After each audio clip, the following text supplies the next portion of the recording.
Thanks for reading, Russ. So I've already made you the host and you're on live. And if you could make me the co-host. Thank you.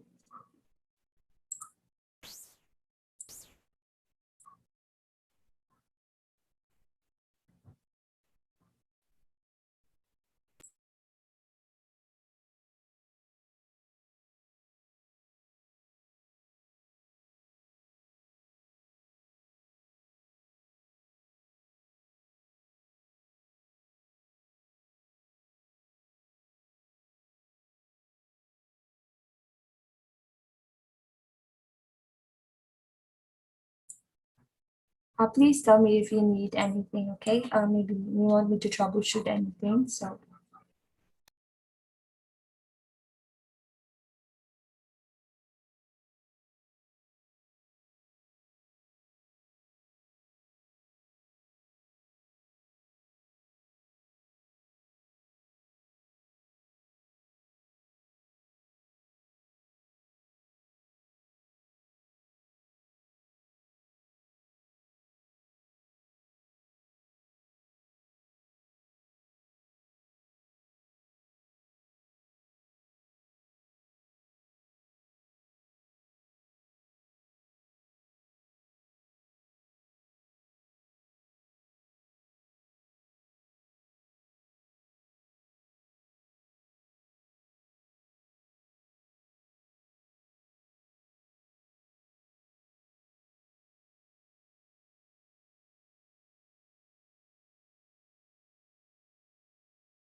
Hello.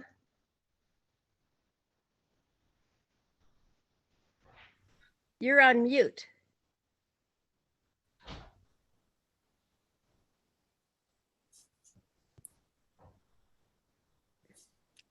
I was greeting everyone.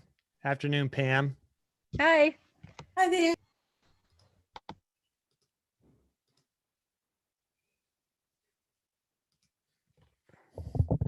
Hi, Susan and Jeannie and Kim. Kim is our TA.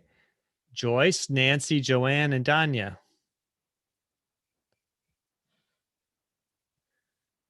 Glad to see you all this afternoon.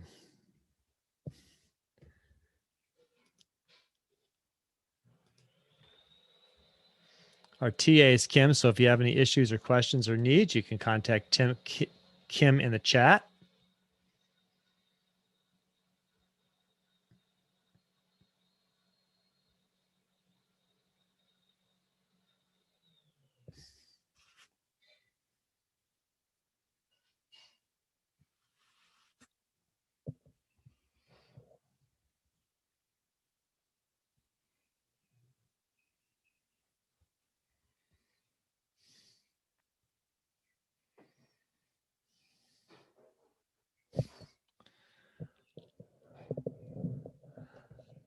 Welcome, Jane.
Welcome, Norma and Nancy. Glad to have you all here.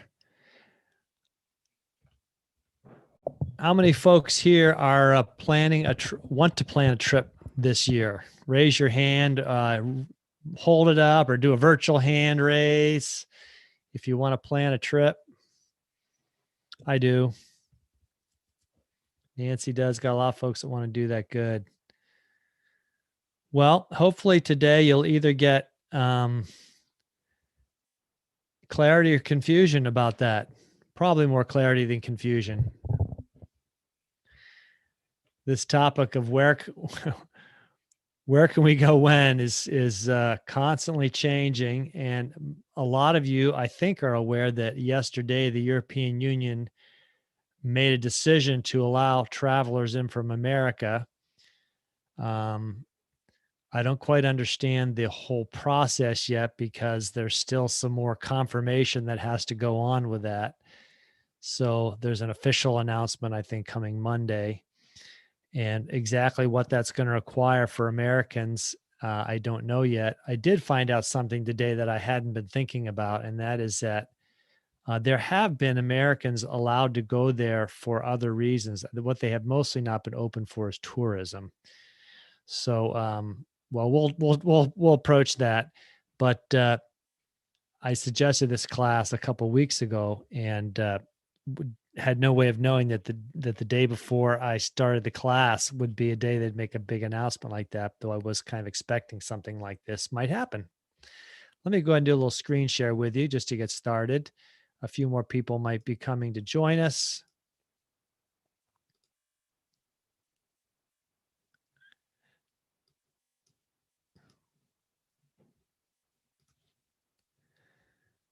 So where can we travel and when? That's the way I think about it. If you've been there, you know this is an iconic pose. That's the Trevi Fountain in Rome. I'm your guide, Russ. I'm from Harrisonburg, Virginia. I'm a writer, walker, and a cyclist, and an avid traveler. I formerly was a book publisher. Right now, I'm a full-time guide with Get Set Up, doing lots of travel classes. Enjoy all the energy I get from the learners. If you've been taking our classes, you can learn all sorts of useful stuff from us, from people like you. And in these classes, like today, we learn from each other. So ideally, we can see you and your cameras are on. Anyone can request a recording after class of this class. You email help@getsetup.io. And if anyone is joining by live stream, the best way to participate is to join us and register for a class. And lastly, Get Set Up is not paid to promote any specific products. Pretty simple agenda today. I'm going to tell you what we know about travel as of this moment, what we can anticipate, and discuss some of the uncertainties. I'll show you a whole bunch of links today, and you'll get all of these links in your notes at the end of the class so you can spend more time reading them yourself. Obviously don't have time to read through all the articles and links while we're in a class together, but you'll get a good idea. Let's start with what we know. This is one of the obvious ones. Everybody wants to travel. So we're all eager to get out and get going places, and places that rely heavily on tourism are eager to open. So a lot of the countries in Europe, say Italy or Spain, most countries in Europe rely to some degree on tourism. Some of them rely in a big way on tourism. I think I read last year that 30% of Spain's economy comes from tourism. So when tourism is cut, that's huge for them. So a lot of them are eager to have us come. And I think I read yesterday that right after this announcement came from the EU, that the number of searches on flights to Italy boomed. I mean, people were just like searching for flights right away. So we know that. We know that there are few, if any, restrictions in the United States right now. So if you want to travel any places in the US, you do not have any serious restrictions. I'm actually going to take a plane in about 2 weeks for the first time in well over a year and a half. I think the only restriction I know of is that I've got to wear a mask on the plane today. So that's otherwise, I'm going to Maine on a flight, and last year I drove up there, and when I got there, technically I was supposed to quarantine for 2 weeks, which I more or less did because I was there for a week and didn't see anyone but my son and his daughter and his wife and my grandson. So travel in the US right now is pretty easy. And as you all may know, a lot of places in the US are fully opening up. I mean, every day I go somewhere in town and I see that restrictions have been listed, mask requirements coming off. So that's a continually changing and rapidly developing situation here at home, especially for things that are opening up. Outside of the U.S., the rules are going to vary from country to country, and this is going to be for the foreseeable future. I don't know quite when this is going to end. I don't actually see that it's going to end anytime soon. But it could be a couple months. It could be a year long. Who knows? As we'll look briefly at a map of how the coronavirus is affecting different countries in the world, we'll see that that's why we can't expect anything but big variance between countries. If you're planning on travel to another country, and if you get one thing out of this class today, it's this thing: research the rules before you go. And I would say research the rules even just a couple days before you go, because they can actually change that fast. Chances are they're going to be more lenient rules than they are maybe when you make your plane reservation. They could be more restrictive, but things seem to be opening up. But know the rules, and we'll talk about some of those things that I've been finding out about what it takes to get into a country. I think we'll look at Italy, for example. So research those rules, and I'll show you the places where you can find out that information, but you're really going to have to keep on top of it yourself. Some requirements, such as a health pass, which, like, for example, France is developing, are as yet undefined. So the French announced yesterday that they were going to be opening up the country, and that they were going to be requiring people to have a health pass, and they didn't say what that was. So they're going to have to define that. And we'll talk also a little bit about vaccination passes and things. But yeah, again, you have to know the country you're going to. Entry requirements as of today to a lot of countries let's say you're going to Europe, but a lot of countries around the world are open. They're going to require a negative COVID test or a certificate of recovery and proof of vaccination. We've talked a bit about vaccination certificates or apps on your phone. Nothing is definitive yet in the US, but this is what's required right now. And I'll explain a little bit how they're doing that in Italy. And also remember, this is very important, that coming back into the US is also restricted. So just because you know the rules getting out of the country, you better know the rules coming back in. My daughter and son-in-law came back from Mexico last week, and she suddenly remembered at the last minute that she had to have a test that was negative 3 days before she came back. She went and got her test. So just remember that it's not just getting there, but it's getting home. We'll go over some more of those things we know in a bit when I look at some sites for you. Let me just point out also some uncertainties about travel this year. And one is airlines have not yet offered all the flights they had in the past. And I discovered this when I was just thinking about doing some travel myself this year. I just, out of curiosity, searched for some of the flights that I've taken in the past. I searched for one to Italy, and I searched for one to Edinburgh, a whole bunch of different places. And those flights don't exist anymore from the airport I want to go from. I travel from Washington Dulles Airport. It's a big international airport. And a lot of the direct flights that I was able to take in the past are no longer in existence. Now, will they come back? Yes, they might. But the airlines cut way back. And so if you thought you knew a flight that was you could take in the past, like I was also curious if I could go to Ireland. There was a very convenient overnight red-eye flight that left at 10:30 p.m. from Dulles Airport and got into Dublin real early. That's not there. United's not offering that flight right now. Will they open it up again? They might.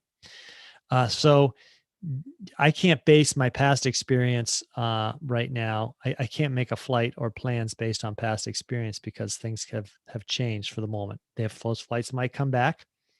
The last one I took to Rome was a kind of a new flight with Alitalia. I think it had only opened in 2019, that flight. Of course, it's gone away. We'll see if it comes back. Another uncertainty is what might a digital passport look like? I've been hearing about this now for about 3 to 4 months. No clarity. I haven't read any up to date information other than that they really think it should be required and they should create one. But how that's going to work, we don't know. And I'm not even going to try to explain it to you because no one really has an idea. I'm imagining it's something that's going to be an app on your phone and it's got a QR code on it and you hold it over a scanner and it'll give your name and your information and say when you were vaccinated. That's what I'm thinking it will do. But I have no promise. I am going to, well, yeah. Can you just carry the little card you got when you're vaccinated traveling out of the country? Maybe. But no one quite knows yet. So let me just say those few things, that we know some things, we don't know a lot of things. And I'm going to show you a bunch of links today. And some of these are some of the same links we saw in our class on traveling safely. So if you were there, you know some of these links. There's the Raleigh-Durham Airport travel requirements. There's a CDC site. There's also a site called Travel Bans, which tells you pretty much country by country around the world what is required. I would say right now that if you're planning on a destination, I would look at the destination countries information. You don't need to go to one of these other sites that give you all the countries in the world that may not be up to date. In other words, they've got a lot of data to update. So look for information from that country. And again, beware of your restrictions coming home. Now, let me just show you a couple of these sites that I've been looking at, giving me ideas, and you'll again have some of these links. This is a free site on the New York Times, and the New York Times has made this page on their newspaper free for everyone. And this gives you a map of the world and shows you the hot spots for coronavirus, color coded. Obviously, the darker they are, the more concerning. So the United States, as of today, we have 9.1 average daily cases per 100,000. And you can compare that to Canada. They have 14. They have more than we do. Mexico says it only has 1.8. I'm not sure if that's accurate or not, but I'll take their word for it. If you cross over to Europe, Spain has 10. So we're about just under Spain, and France has 20. So I like to scroll over this map and you can see India has a lot. They have 22. And I think down here, Argentina looks like they are really in bad shape with 57. And you can see the trends, the 14-day trend has been going up and down. So if you're thinking of where in the world might I go, look at this map. You'll get this link and say, these places are good, not so good. Russia appears to be better. Germany's doing pretty well. They're about the same as we are. Sweden, which once upon a time was supposed to be the greatest country, have how they handle the coronavirus, is not doing very well right now. So again, this all just gives you an idea. If you're just thinking about where you might want to go in the world. We don't seem to see Iceland. That's not listed. I know that Iceland is fully open to U.S. travelers right now, by the way. So let me show you yet another site. This is also an article that I sent you a link to, and this just came out today in the New York Times.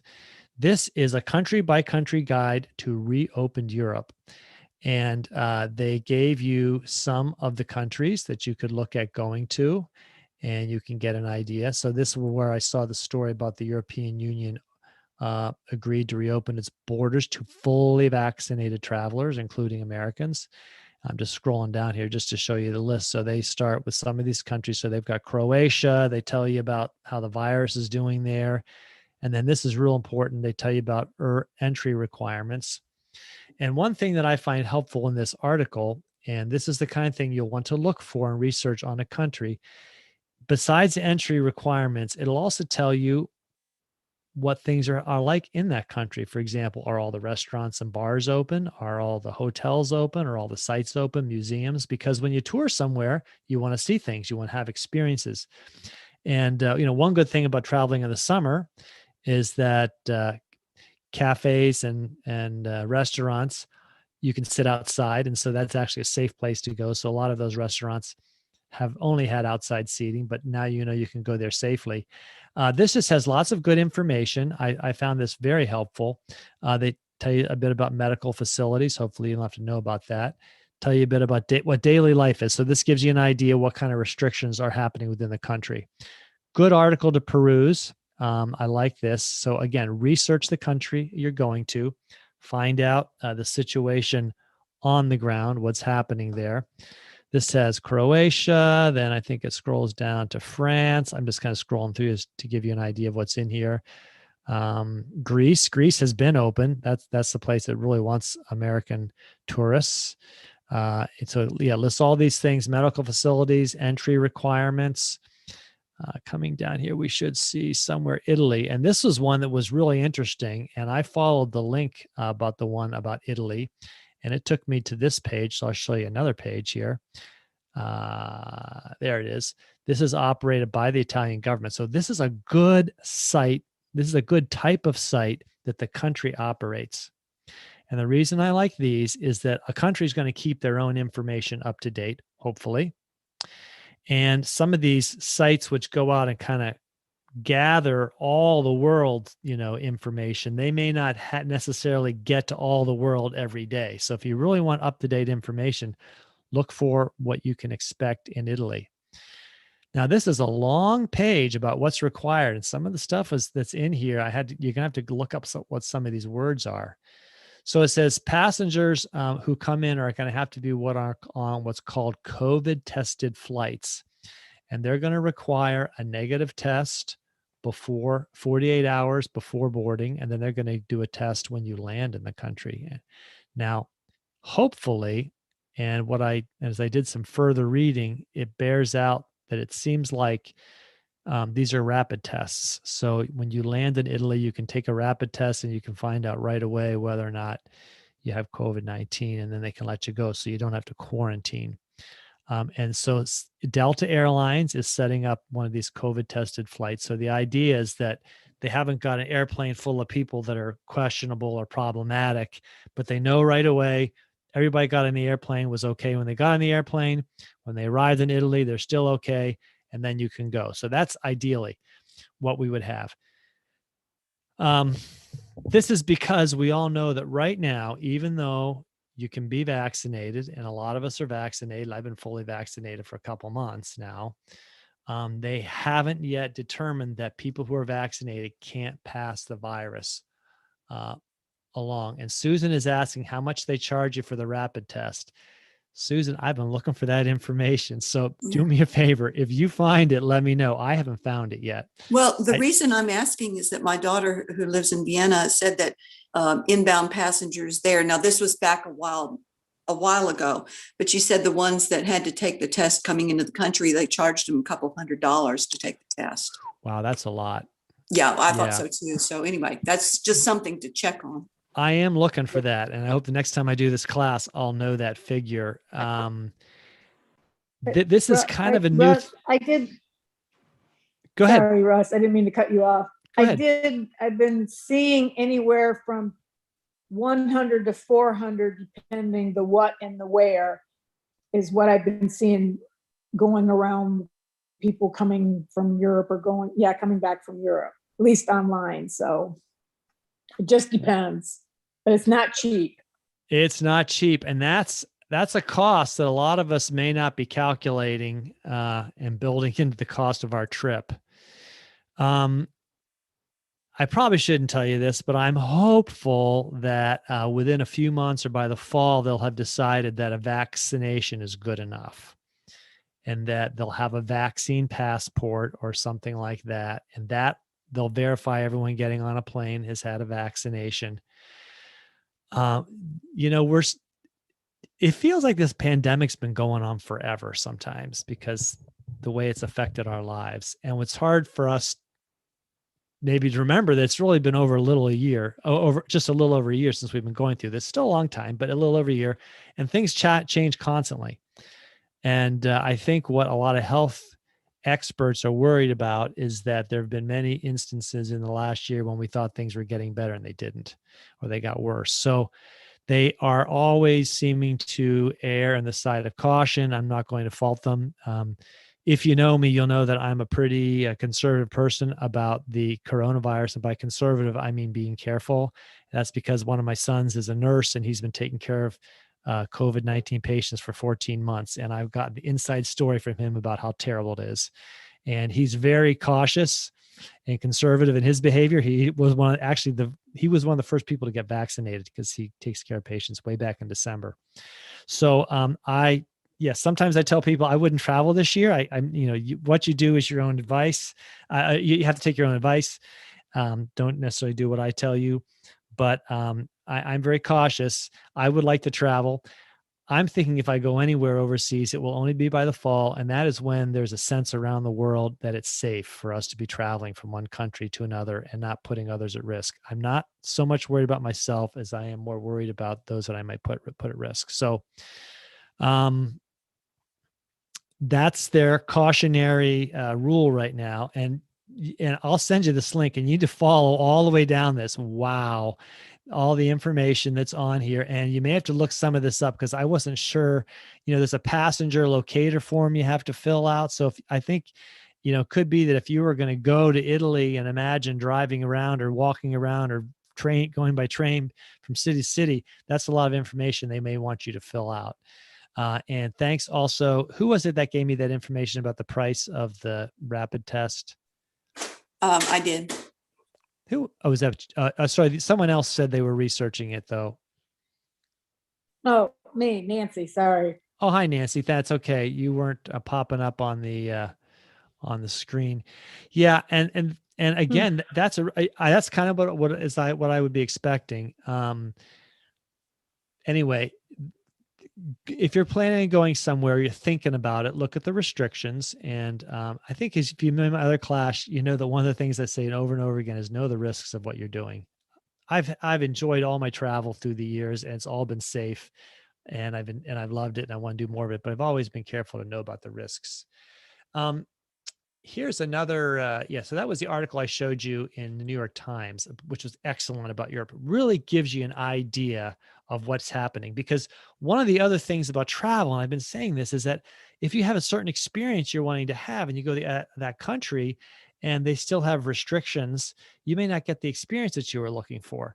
So I'd almost say, well, then wait till next year when things are fully open. I give the example of going into a crowded Irish pub late at night and listening to musicians. Well, I actually think they're probably allowing that now again in Ireland, but if they weren't and you were expecting that, you might be disappointed. So another site that I'll give you a link to is this one that's from Raleigh-Durham Airport. And somehow Raleigh-Durham Airport got the reputation for really keeping the information about the coronavirus up to date. And it's got this color-coded map, but it shows you the extent of how open they are to visitors. So the U.S. says there's some restrictions. Mexico, if you look at, is open to U.S. visitors. And we've done a lot of travel to Mexico classes lately. I think I've got some folks that want to go there. So that's good news about going to Mexico.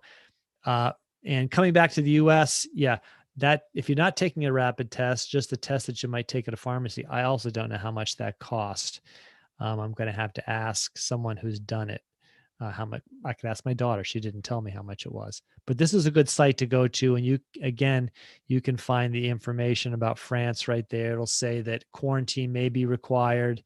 COVID-19 test and vaccination are required. Forms or applications are required. That might be what they're talking about filling out, like where you're going to be. So I think that happens if there's a positive test, they want to let you know or tell you to quarantine. So these are some of the resources you can find, some of the sites you can look at.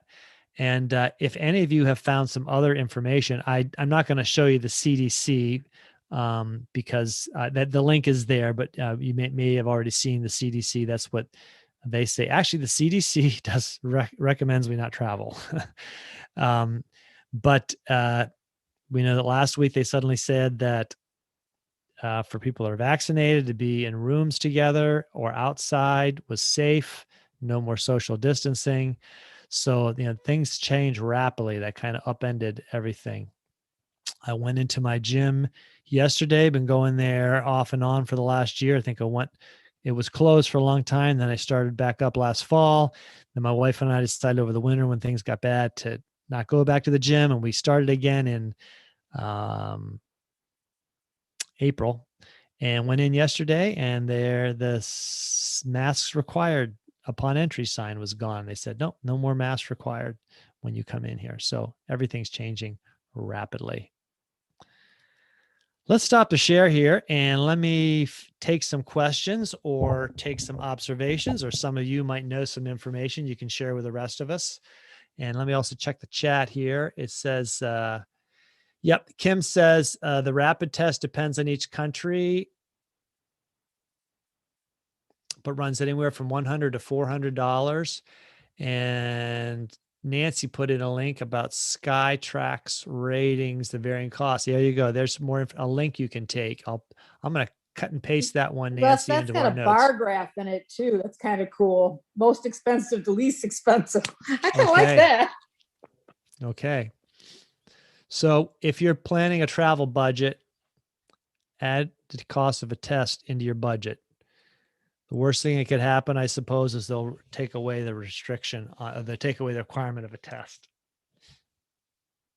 Hey, Russ, have you heard anything from anybody who may, or any kind of knowledge of anybody that got stuck somewhere and had to quarantine? Because I know if you can't get back, it's at your own cost. You stay for 14 days or however long it takes to clear over the 14 days. So if you test COVID, or if you've been having to quarantine because you were exposed, you stay at your own cost, right? Most places don't put you up. Well, that varies. I mean, early on in the pandemic, there was a lot of grace extended to people who were stuck somewhere. And I knew a lot of people, actually, I should say a lot. I knew several people who were stuck somewhere. One of our church pastors was on a sabbatical visiting her family in Australia. She went in February and was supposed to come back in May, and she didn't return until August because there were no flights. I've known other people that have been stuck in a country and had to quarantine for a few weeks. I knew people who came into the U.S. and had to quarantine. Well, I'm going to take a guess right now that most of that is in our rearview mirror. And I would advise anybody, and not going to ask anyone in this class about it, but if you haven't been vaccinated, I wouldn't travel outside the U.S. I actually wouldn't travel within the U.S. either, but I wouldn't travel outside the U.S. period. And so I think I'm going to take a guess that there are going to be fewer of those quarantine restrictions going forward. They're still there, obviously. What's happened in the pandemic is it seems like every time we take a step forward, it's a cautious, careful step. And if things seem to be going okay, they take another cautious, careful step forward, because we've had too many problems where it went the other way. We took a big opening and then suddenly, I mean, again, I know this from my son. He'll tell you when they reached the maximum capacity in the ICU at the hospital, things looked really bad. We basically reached our peak here in Little Harrisonburg, 70,000 people. So I'm gonna take a guess that even though people are itching to travel and everyone wants to return to normality, including me, that there are going to be a lot of slow steps taken, and I would just be patient with that. Doesn't keep you from looking at flights and maybe dreaming about something and maybe making a reservation for the fall if you want to. I'm on, and like I've mentioned before, I'm involved with quite a few travel groups on Facebook. And I know that the announcement that Spain might open again was huge in one of my travel groups. We had to kind of, I'm one of the administrators for the group. We had to kind of keep a check on that until the official announcement came out, told people to please stop speculating, but wasn't doing any good.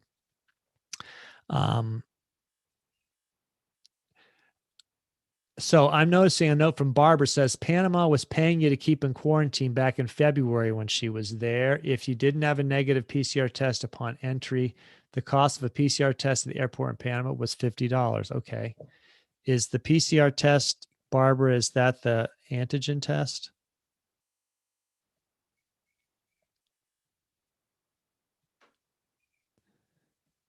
I think that's what that is. Oh, Barbara says she's not sure. Okay. There's a lot of that jargon out there in terms. And if you read that page, actually, I would spend some time reading that page on Italy. And actually, if you're a person who wants to travel, study that page and look up the terms. I actually want to do it because it was quite insightful. And it also gave me some thought about how they may change things in the future. The irony of all this, and I at the risk of spreading misinformation, but I do have some other relatives that are doctors. They said that inexpensive rapid tests have been available for a long time. They just haven't been made widely available, and they would be the best thing actually for airlines to use.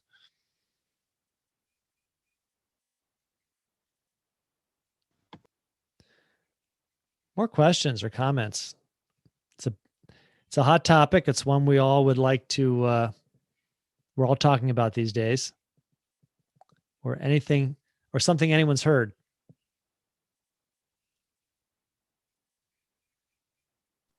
Russ, I saw something about it's Nancy again. You can tell I want to travel somewhere. It's like, please let me go. There is a self-administered, and I think it's the PCR test. It's the one that they normally require you to take before you get back on the plane to come back in. But it's monitored how you do it by somebody on an app, like an actual person. And I'm trying to find a link for it. So I will put that in the note because you can buy it and have it. And it's recognized by one of the airlines or a few of the airlines already. But it's another one of those kind of like the vaccine passport, kind of the Wild West right now. But it might be worthwhile at some point to kind of pay attention to it. But I'll put that in the link. It may be helpful for somebody. I have a friend who gets Have to find tested it. every week for work, and she can do the test herself. She does it when she gets to her workplace, but she does the test herself, but somebody in management has to monitor it so that they know that you're doing it right. They know that, you're not having somebody else who, giving a test for somebody who definitely knows they don't have COVID. So it's a way to, and I heard about that one monitoring online. So there's some chain of custody on it, which makes sense. It does make sense. I'm personally hoping to see the airlines take some more lead in this. I read today, I did not quite grasp this, but that long haul international flights are where they make a lot of money. And so it feels to me that with the pent up desire of people to travel the world and the need for airlines to make money, that they would be the leaders in figuring out how to do these and sort of, two-ended tests. Test before you get on, test when you come off. So maybe that'll happen. I keep hoping that the airlines will do that they'll step up and get this going because it's in their interest. I think what we don't want to see, any of us in the world, is a resurgence of the disease because we suddenly traveled everywhere again.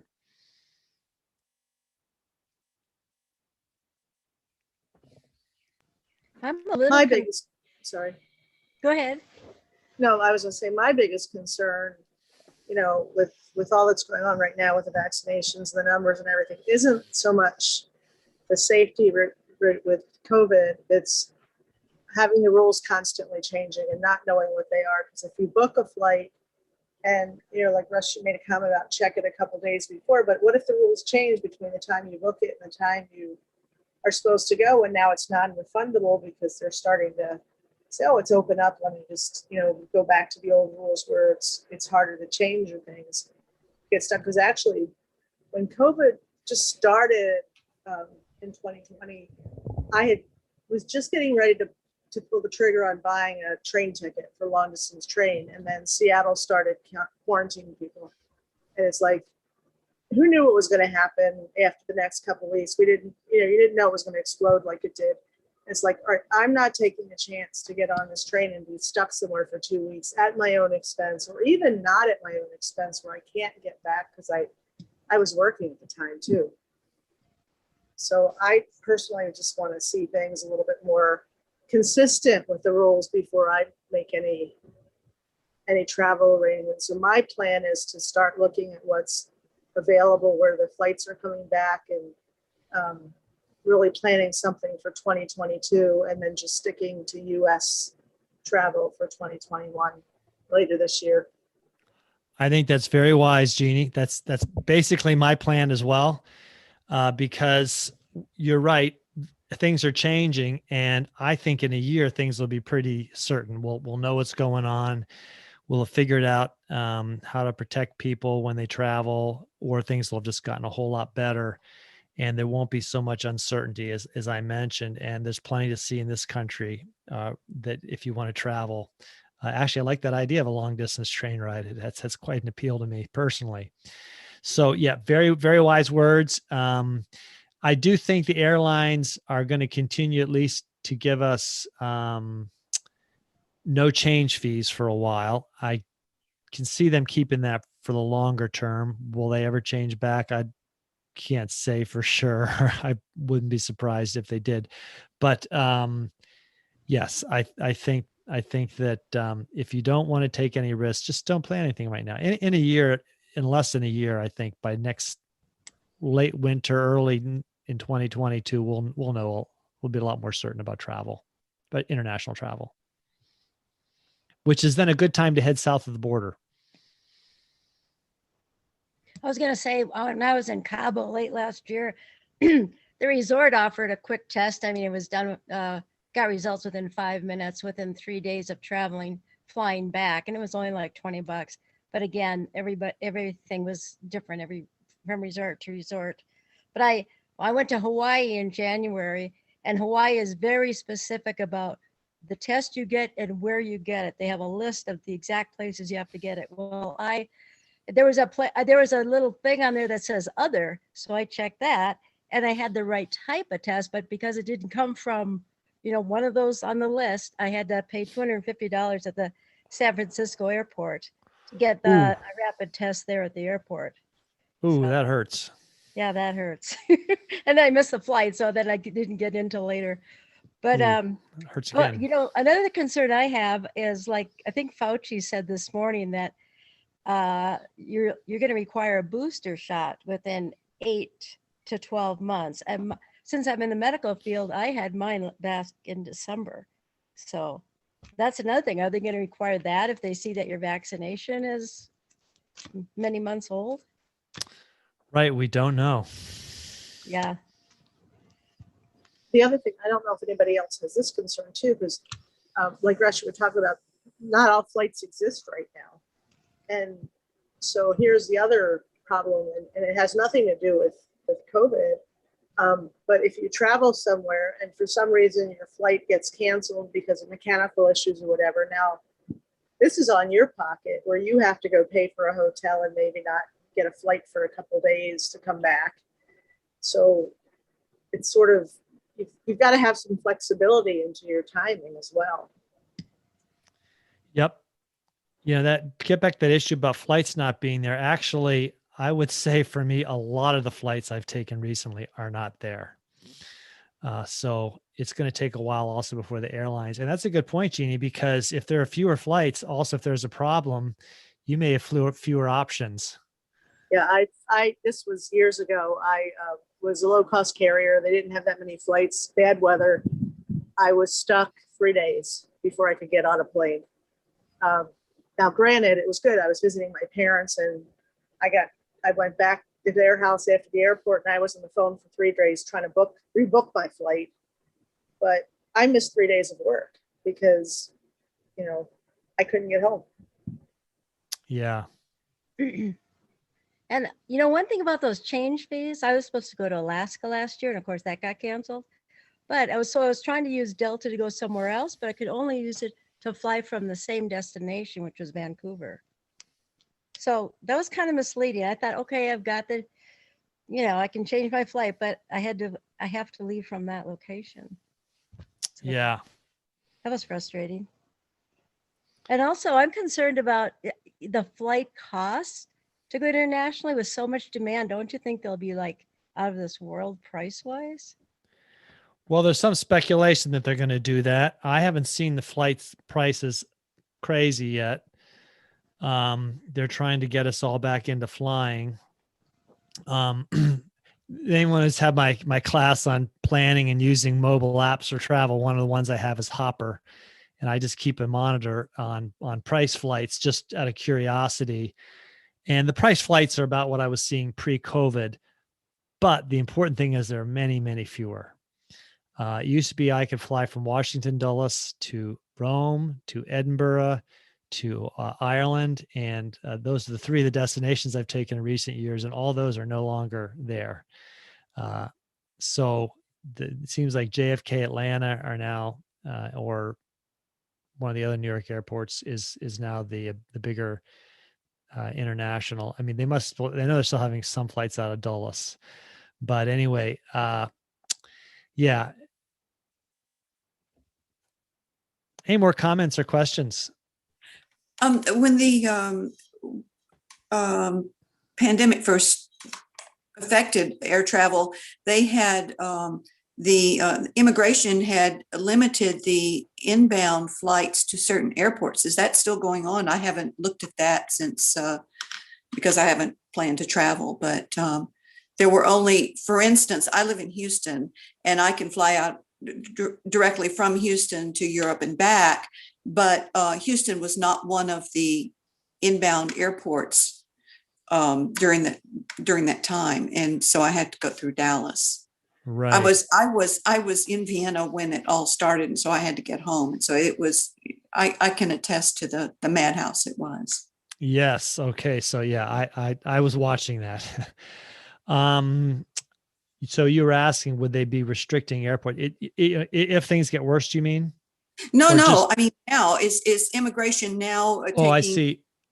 I'm kind of doubting that. Can I read in the minds of the airlines? I guess what I'm thinking is that they're being very cautious and they're seeing how many people are now booking flights. I mean, the flight I've got, which is just from Washington to Portland, Maine, is a full flight, and they're offering about the same number of flights they used to. So a lot of the domestic travel hasn't dropped off that much than pre-pandemic. It's the international travel that's dropped. So I think they're Yeah, going well, just cautious, I guess. well, that's what I was asking about. That for international travel, are there only certain airports that you can come into, like it was when the pandemic first started? There were only certain airports that you could re-enter the U.S. from.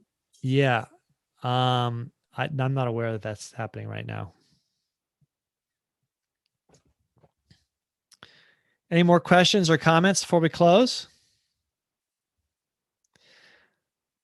This was a very interesting class. First time I've done it. And I imagine when I do it again in a week or two, it'll be different, more new information. So if you want to check back into this class again at a later date, in fact, let me just check my calendar. I think I have it on here on the calendar for next week. So if you want to, it's going to be, actually it's Monday night. So that's not so far from now. Next time we'll do this class, but I'll have some new information from the EU on Monday night. So, well, thanks everybody for being here. I hope to see you in some more classes. Tomorrow we have more travel classes.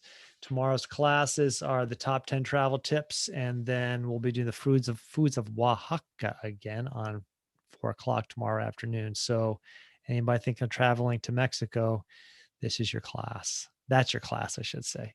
Thanks everybody for being with us today. And you all have a good afternoon and evening. You too, Russ. Thanks, Russ. Appreciate it. Thank you. Really Bye-bye. good. And let me mention that I'm going to put Nancy's link in the class notes. This is a great link you sent, Nancy. Thank you. Bye. Bye.